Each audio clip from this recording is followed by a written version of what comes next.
we are changing things up on Yap's Money Live Show.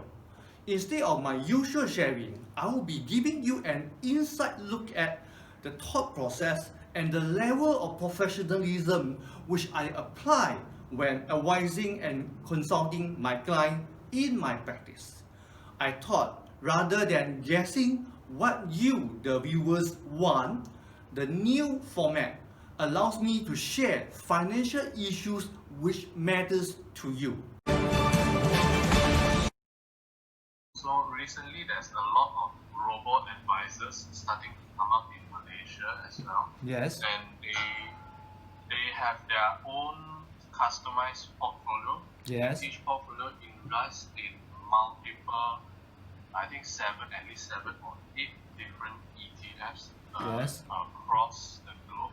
Yes. So what are your views in using these Robo Advisors as one of these the diversification asset class? Will you still consider it as one asset class?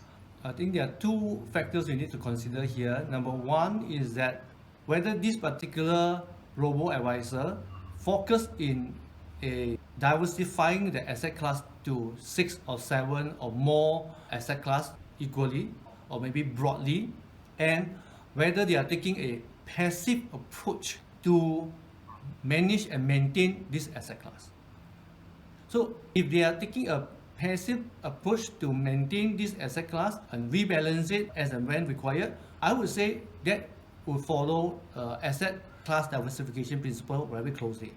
But if they have got 6 or 5 or more asset class ETF inside the portfolio, but they are changing it actively, moving here and there, to me that is not what I mean by having a broad asset class, because that to me is more like a fund management. So for that matter, you may want to treat that kind of robo-advisor like a fund manager, or could be an equity fund manager compared to maybe another public mutual equity fund manager compared to another CMB, CWA principal equity manager. You understand, EJ? Okay, that means that I want to see if they stay with their so-called customized algorithm portfolio and not re-optimize it that frequently. Yes, because when they so-called re-optimize it so frequently, it becomes like an active fund management. I'm sure you understand what I mean. Yes. So when it's active fund management, they may go into a lot into one asset class, and then after that sell this asset class and move into another asset class. And then that is not diversification. That is active fund management. Okay, so how will you consider this re-optimization? Like what is the point where you say that this re-optimization is happening too often? So it's already like active management, because there's I think they had all of them had a re-optimization during this March. Yeah. So that's why I say if they are swinging from one asset class to another asset class in the big way, that is active fund management.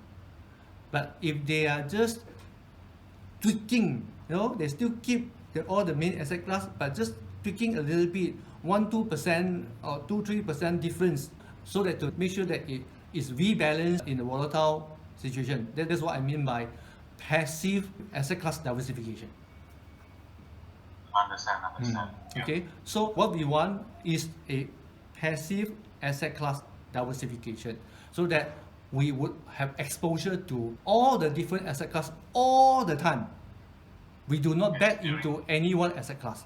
Okay? Yeah, during uptime and downtime, I want them to be there. Right? Yes. In fact, when that particular asset class go down, we should buy more actually.